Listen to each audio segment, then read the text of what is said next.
Atin pong talakayin sa gabing ito ang katanungan po ng isang ating viewer ng Facebook. Good evening po. Masakit ang tuhod at pako. Ano po bang dapat gawin? At anong gamot dito? Anong bawal na kakainin sa ganitong sitwasyon? Ito pong sakit ng tuhod, ito'y common ailment, apektado kahit anong edad at mga activity level. Ang sanhi ng sakit ng tuhod paiba-iba. Kaya kailangan magpa-check up pa sa doktor para meron kang proper diagnosis and treatment. Pero maraming bagay na pwede mong gawin, ma-relieve yung knee pain at ma-prevent na maging worse ito. Una, pahinga. Iwasan mo yung mga activities na nagpapalala sa kirot ng tuhod mo at paa. Mga strenuous activities tulad ng matagalan pagtayo at saka bigyan mo din ng time na ang tuhod mo gumaling, ipahinga mo. Kaya pagka sumasakit, ipahinga mo muna.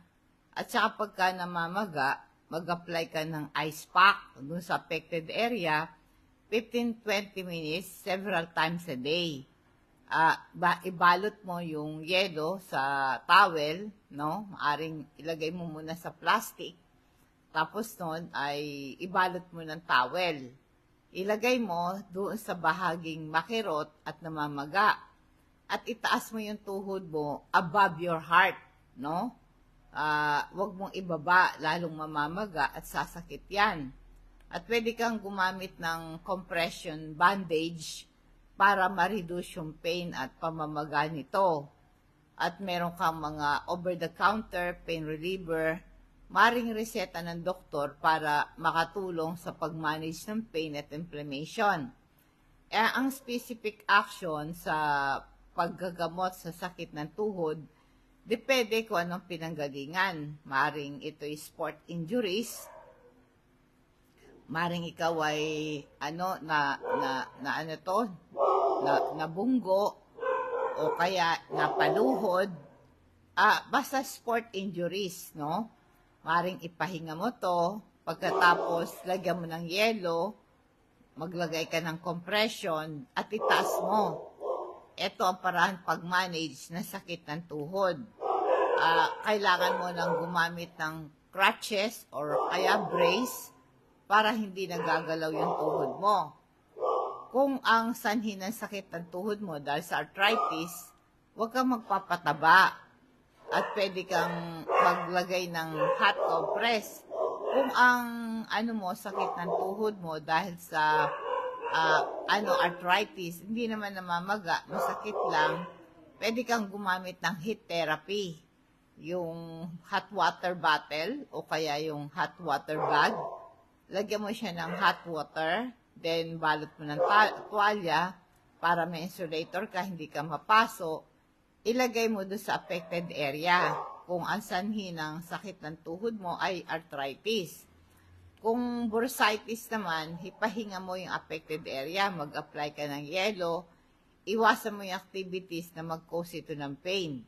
Mag-take kayo ng vitamin C para lumakas ang white blood cells production mo, lumakas ang immune system mo, panlaban sa infection and viruses. Kasi kapag meron kang sipon, meron kang lagnat, meron kang infection, nilalagnat ka, ay nagkakaroon po ng pamamaga ng mga tuhod ninyo. So, kung may infection ka, kung asan yung septic arthritis na tinatawag, kung asan ng sakit ng tuhod mo ay septic arthritis due to infection, ang gawin mo lang ay ipahinga mo yan, no? Palakasin mo immune system mo, labanan mo yung infection at viruses. Di ba, pagka nilalagnat tayo, sinisipon tayo, may sakit tayo, ang sakit ng ating mga buto at kasukasuan, yung tuhod natin. So, kailangan para labanan mo yung infection at viruses, palakasin mo immune system mo.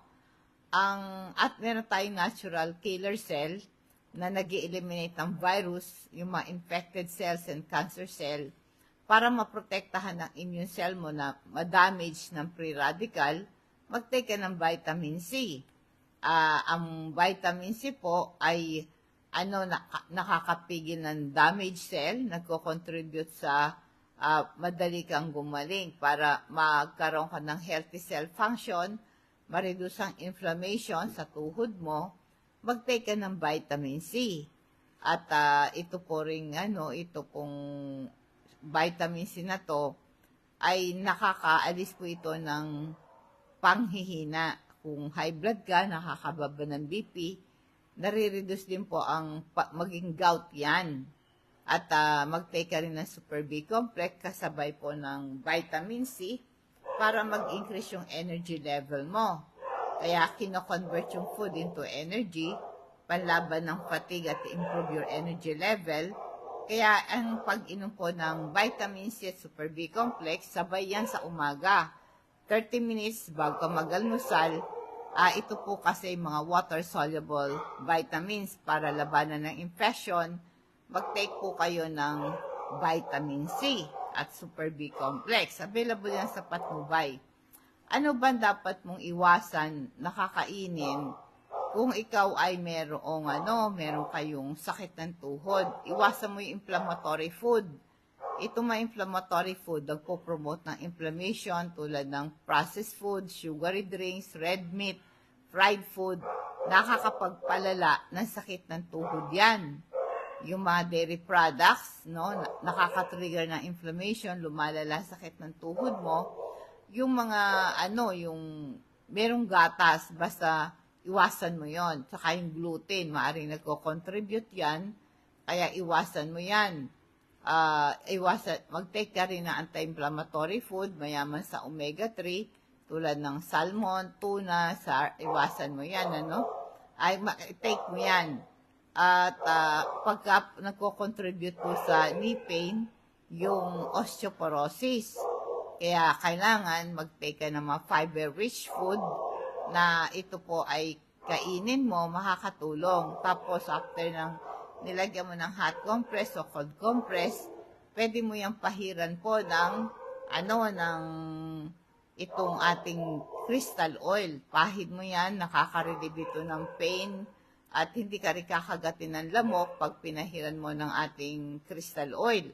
Meron siyang antibacterial properties din po yan. At ganun din po, pwede kayo mag-take ng activated charcoal kasi pag meron kang inflammation sa bituka mo, nagko-contribute yan sa sakit ng tuhod. Kaya ito pong activated charcoal, nakaka-relieve ng kabag, bloating, at nag-aalis ng toxin sa bituka. At nag-absorb ng bacteria toxin sa bibig, kaya maganda sa bad breath, activated charcoal, Ngayon, kung kayo po ay masakit ang tuhod, magpapayat ka. Kasi pagka mataba ka, humihina yung muscle mo. Para lumakas ang tuhod mo, palakasin ang muscle mo, iwasan mo lang yung mga dairy products, nakaka-worse ng knee pain yan, mga junk food, mga gluten. Ito po yung mga nagko-contribute sa joint pain. Kaya iwasan mo yung mga pagkain na may gluten, Tsaka yung mga pagkain mayaman sa omega-3, tuna, salmon, sardines, kainin mo. Pero yung sardines, hindi po pinapayo yan sa mga may arthritis, lalong sasakit yan, nagko-contribute sa knee pain. Basta kainin mo lang, maraming fiber-rich food para wag kang tumaba. Kasi pag mataba ka, nagkakaroon ng pressure sa tuhod mo. Kaya, importante, damihan mo yung mga pagkain tulad ng yung apple, at saka pineapple.